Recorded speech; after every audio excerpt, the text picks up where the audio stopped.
Bonjour, Valérie pour la chaîne Spiritualité Artiste Coach. J'ai choisi aujourd'hui de vous parler des projets. Combien de projets peut-on présenter à son interlocuteur? Combien de projets peut-on avoir?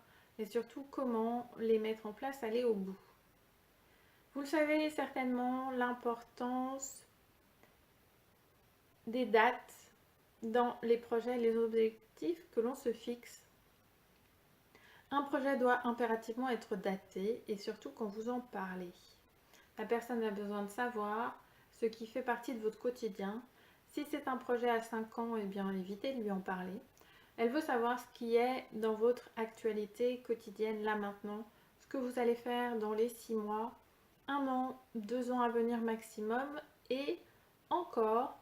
Vous avez le droit de parler d'un projet qui se fera dans 2 ans si vous êtes en négociation sur le sujet, si vous êtes en train d'avancer sur le sujet ou si vous êtes dans un domaine où effectivement les choses se font à l'avance. Je dirais que 3 projets maximum, c'est bien. Et l'idéal serait que ces 3 projets soient complémentaires ou qu'ils parlent de thématiques ou de compétences différentes. Si vous avez 3 projets dans le même domaine qui ont exactement les mêmes objectifs, évitez d'en parler, concentrez-vous sur un seul des projets. L'intérêt, l'important, c'est de s'inspirer du cinéma. C'est un grand exemple pour moi, le cinéma.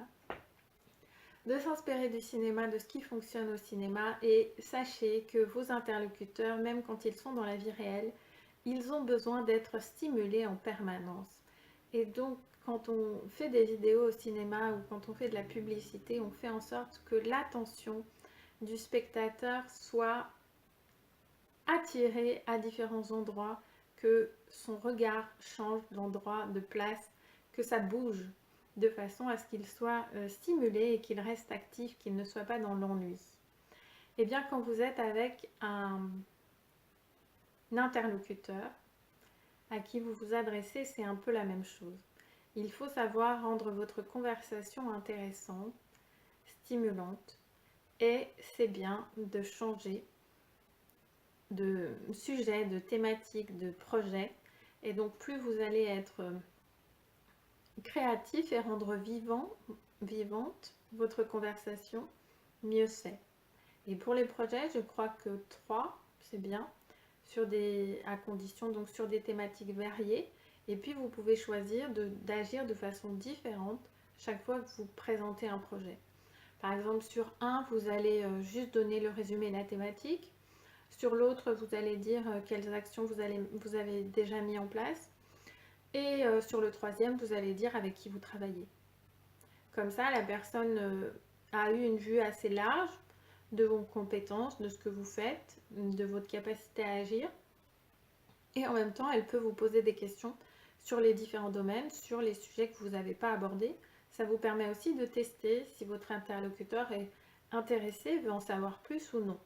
Donc, sachez être bref et validez bien quand les questions sont posées que votre interlocuteur est réellement intéressé. Commencez toujours par faire une première réponse un peu courte et continuez en fonction de l'intérêt de l'interlocuteur.